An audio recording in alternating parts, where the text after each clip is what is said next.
Guys আমরা এখন ছাদের মধ্যে করতেছি নিজেদের ছাদ। আমি এখান থেকে ভাবছি এই দেখেন কত সুন্দর কালার হয়েছে, আর এখনটাও কত সুন্দর কালার হয়েছে। এবার খাওয়ার সময় দেখাবো ইনশাআল্লাহ। ইনশাআল্লাহ ভাই আজকে অনেক মজা হবো, আজকে অনেক মজা হবো। তোমার কেমন মজা হবে? তুমি তো মাংস খাও।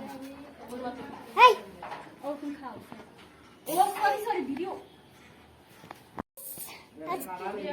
তো গাইস আজকে ঈদের মধ্যে কুরবানি ঈদুল আজহা এমন ভাবে পাক করতেছে আপনারা তো দেখতেছেনি, আর সময় দেখান।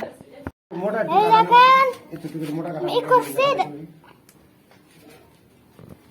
এই তো আমাদের গরুর মাংস, এই তো আমাদের গরুর মাংস। আচ্ছা দাও।